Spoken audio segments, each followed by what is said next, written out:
Good evening.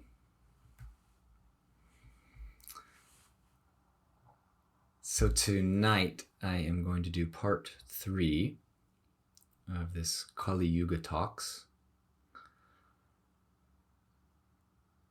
The Kali Yuga, like various ancient cosmologies, is something like a 20,000 or 50,000 year cycle.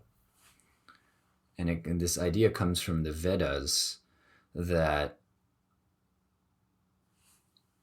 at the beginning of a universe arising, there is an intimacy with truth.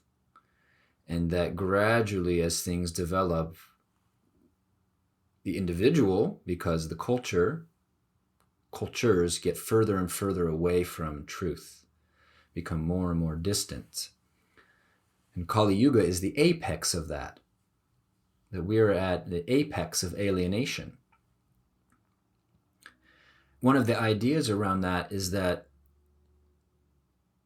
we have these ideas that there's human beings and then there's spirituality. That spirituality is something a human being might do or might not do. It seems like the truth in our lives. We might do it or we might not do it. But that itself is a product of Kali Yuga, because there was no such gap. To be human was to be spiritual. There was no such thing as spiritual, because that's what you were. But as we get further and further away from that source intimacy, spiritual practice comes into being. And in both the Buddhist version of this and the Vedic version, that itself has become somewhat degraded. And I'm just exploring this idea as a lens. I don't know what's going on. I hardly leave my little neighborhood. These days I practice, I work from home, I go to Jeff Bezos's palace, walk to the river, go to the park.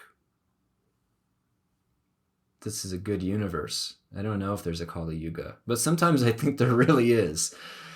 And that's why I'm talking about this. I asked for any feedback or suggestions of aspects of this to explore, and Olivia wrote me and said, I believe you said you wanted to hear more about mechanization, how we're becoming computer-like, which in the book Yuga, there is a lot devoted to that. One of the synonyms for Kali Yuga that he uses is, this is the age of quantification, accelerated by the computer.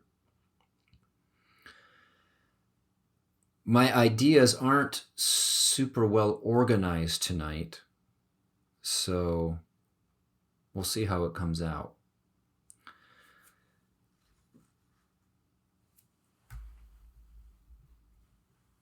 So one of the things I said last week was, or the week before, that one becomes like that which they're in relationship with. I use the example of when you hang out with somebody, you pick up speech mannerisms or kind of hand mannerisms, and I've become cat-like because I hang out with my cats a lot. And I've definitely become more like my girlfriend, and she's become more like me. And when I lived at the monastery, I became more like Jogen. And sometimes I'd become like people. I was like, wow, I'm becoming like them. And that was a problem.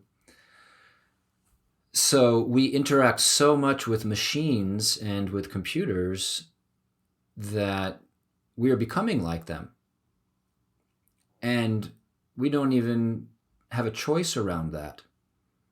Or we could start to bring more choice around, do we want to become like these machines? Some of what follows are examples of that. And these are relevant to spiritual practice and what that is. So I was just gazing out on the meadow in front of my house with this question of, how are we becoming computer-like or machine-like? And I was thinking of a computer and what an odd thing it is if you placed a computer. And I had this image of like an 80s computer. If you placed an 80s computer out on a meadow, what a profane juxtaposition that is. Actually, somebody had the chutzpah to put like an old monitor out in the Jizo garden at the monastery. And I always hated that. You're walking in this beautiful forest and there's this TV. And I know this person. He's a kind of wily kind of dude. I think he did it for the juxtaposition. But it's really like a jarring juxtaposition. And so I was thinking that a computer is very much a closed environment. It can only really interact with its own programs. And that's nothing like natural beings. Natural beings are completely interpermeated by their environments. As human beings, we have an open relationship. That's part of the problem we're talking about. Even if we don't want to become mechanized because our culture is, you can hardly escape it.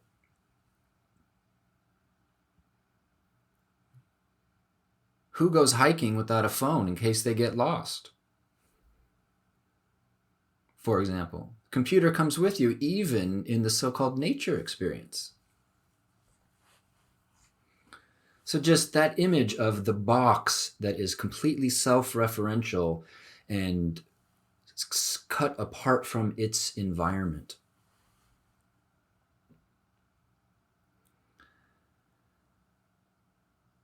We too are very easily programmed like a computer. A computer will not object to anything you upload to it. There is no discrimination about what information it receives. As long as you can speak its language, it'll take the information and start operating as if it was true. It's the new parameters. A computer, a machine, takes in ideas without reflection or examination. Right now in America, there's these two camps, right? There's the liberal thinkers and there's the conservative thinkers. And if you dare to challenge ideas on either side, look out. Ideas are not to be examined. They're identity markers. That's computer-like, just to take in information without question, without actually thinking for yourself. In the Tibetan tradition, it said there's 3 aspects of relating to the Dharma. You have to study it, you have to listen to it, and you have to reflect on it. So the first 2 are basically, you put yourself in the situation where the teaching is coming your way, whether that's through the tantras or the sutras or a teacher. But then it's upon you to reflect on it. And if you don't reflect and you don't contemplate on it, the process is incomplete. It's not a presentation of principles that you're supposed to just swallow without really deeply engaging with them. To study, to listen, to reflect.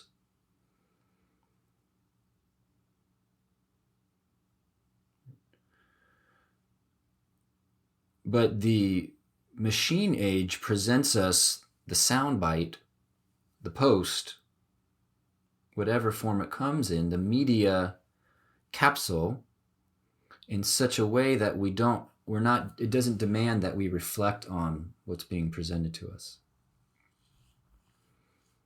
You could choose not to engage with that, but how does that affect our relationship with the Buddha Dharma is part of the question. A computer or a machine can't take in the information without categorizing it. It can't take in the unexpected. It can only receive things on the format that it can receive them.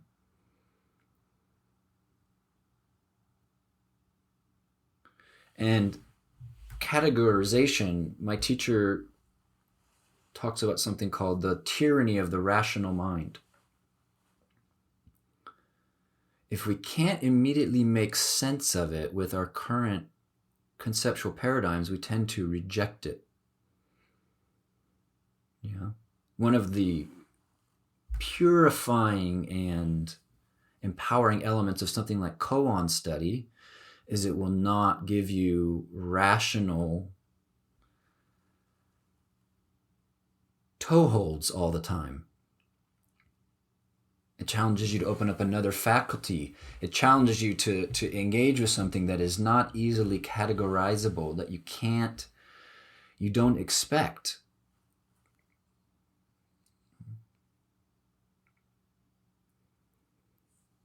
So there's something here that I'm orbiting around passivity with ideas and passivity with practice. James Hillman, an American psychologist that I love, very deep thinker, he said that without conscious reflection, then people have a life of events but not experiences.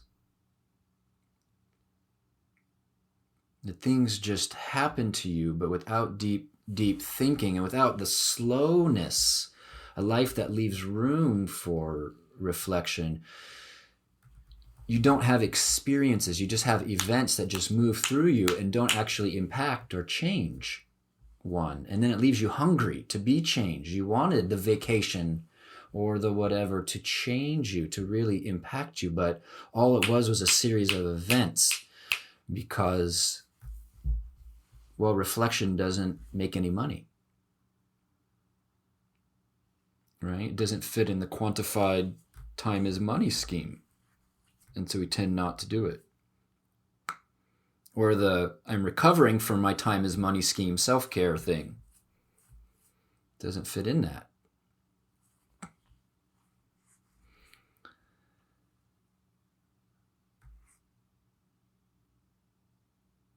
I'm doing some intense physical exercise, and I bought this thing of electrolytes, and it's so much like a machine, the language that they use around these electrolytes. First of all, it's called like fuel.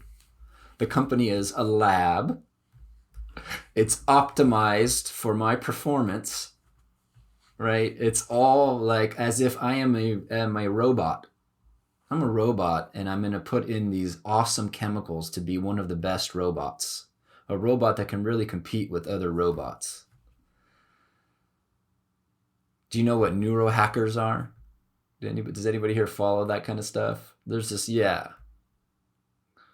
people who are trying to optimize the performance of their brain, taking cool supplements. I like cool supplements, but part of the mechanization is relating to the body as a machine. The body is a machine that we can tune up, we can optimize, we can upgrade. I'm entertaining the notion of rejecting the idea of this human being as a system altogether, because system is machine thinking. Who said it was a system? There are relationships, but what do we mean when we talk about a system? This laptop is a system.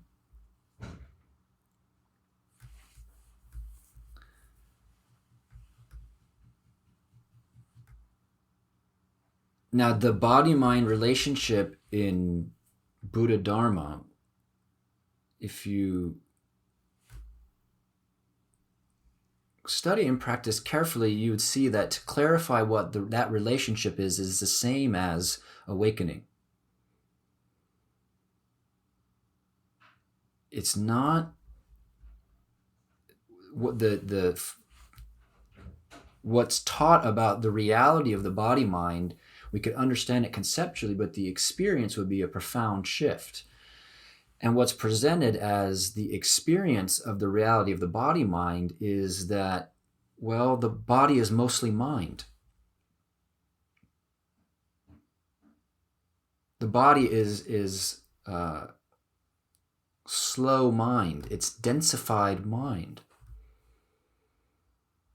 As the Buddha is known for saying, all is arisen from mind, all follows mind, all is shaped by mind. Now, this is not denying physicality, but it's saying the nature of physicality is awareness. This is really different than thinking that your body is a house for your mind. If the body is a house for your mind, which part of the house does it live in? What would that mean? If it went into your toes, that would mean that your heart would stop, wouldn't it?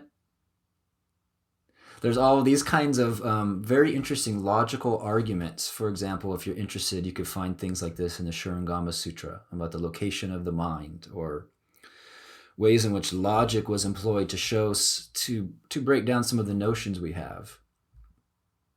But if the mind lives in the body, which part? Does it live in the whole body? Well, if that's so, then when you get a haircut, you have less mind. If you lose weight, you would have less mind. Or if you gained weight, you'd have more mind. That sounds great if you like mind. It's kind of ridiculous. Body is a house for mind, but that's part of the computer model, the ghost in the machine. Yeah, not a Buddhist idea.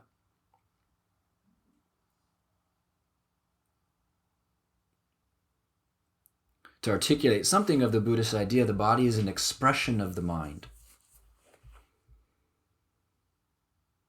It is like the expression of heart-mind, both past and present, come into physicality. It's not all esoteric. For example, if you frown a lot, as your grandma said, you might end up with a frowny face. Did you ever hear anything like that? If you keep making that face, it'll stay like that. Well, you can meet some people who've been frowning since they were 11 and now they're 82 and they have a frowny face. It's true. Your mind shapes your body.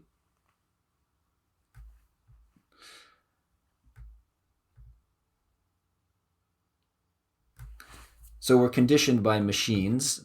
I'll keep belaboring the point. The intention underneath the point is that it might inspire us to be free from any of this that we think, I don't want to be like that. Some people think it's really cool to be a machine, to be machine-like. And that's not my business. Okay.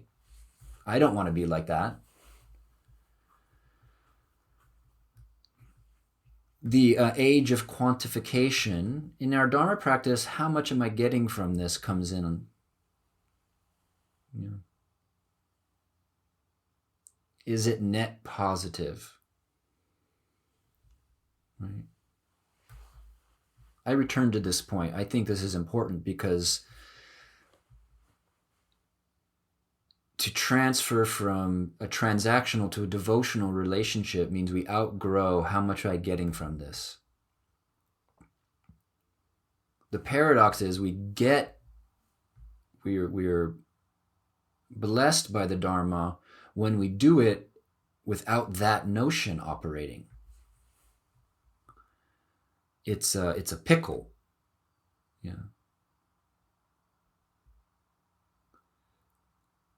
But everything is about measuring results, right? We see polls, we get data, we gain weight, we lose weight, we have 42 friends, 32 likes, we have so much money in the bank. We relate to quantity all the time. And that can really affect our Dharma practice. A machine thinks in a binary way.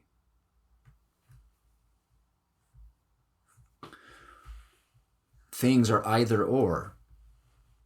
Yeah, they're ones or zeros, polarities. If you think about the mind and how quickly it categorizes according to I like or I don't like it, or it's good or it's bad, I find it really striking.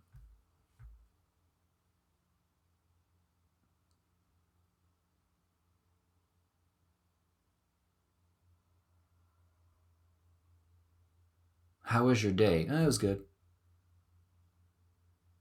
How was work? It was bad. Yeah, I had a bad day. Because language without thinking poetically has no other place to, nothing else it can do. What would you say that's not in a polarity, which is not in a machine binary about how was your day? You could kind of speak in haiku, I think. Or you could speak in fact. I felt this, I felt that. There was a moment when the coffee was so delicious and I was happy. Then there were some moments I was really bored. Maybe that's why we want friends who can actually listen. We can have communication that is not that machine-like binary of it was good, it was bad. There's enough time to actually express the nuance of experience.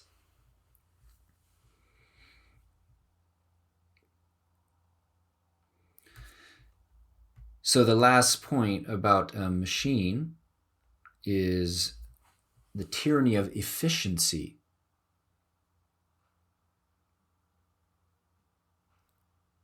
Why do we value efficiency?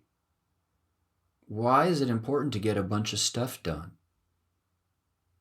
Where did that come from? Why is faster better? Can it be anything other than capitalism? To be effective? I have a client who's a young doctor, and it's heartbreaking to him how limited the time is that he's allotted to spend with a patient.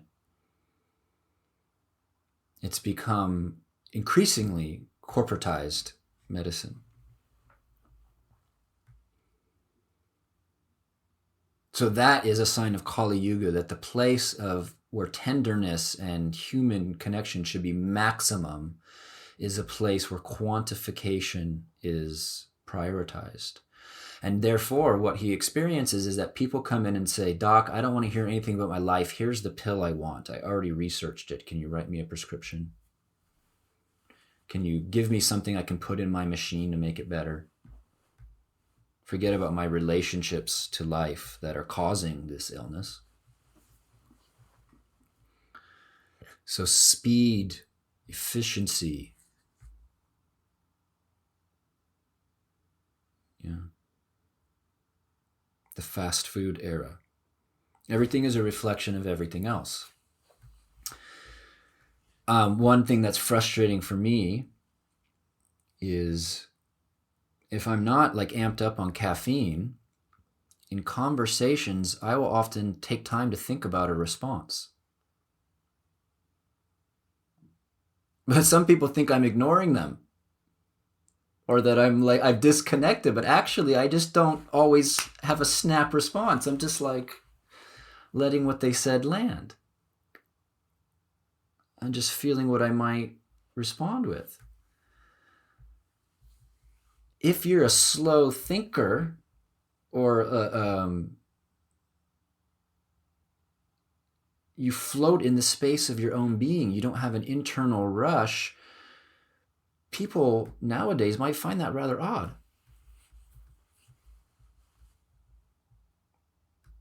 Because the processing speed, the cult of efficiency has us, so our tempo is so high.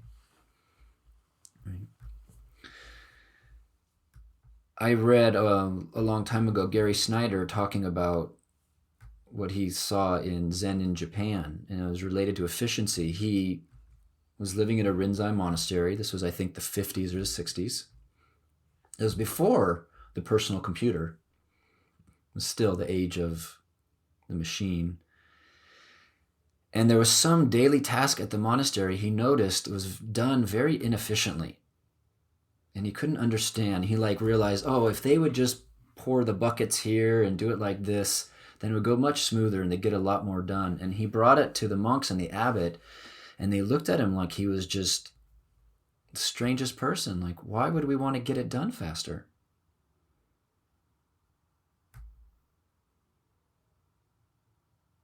It was a value that wasn't a part of that culture, at least not a part of the monastic culture. We'll just get it done. We'll just attend to what's in front of us.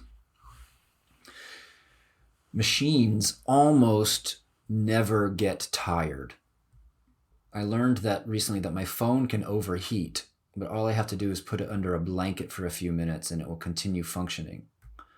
But for example, this laptop has never broken for a long time. It just keeps going. It's so inhuman. It never needs real rest. It just needs to be plugged into the wall. We are not like that.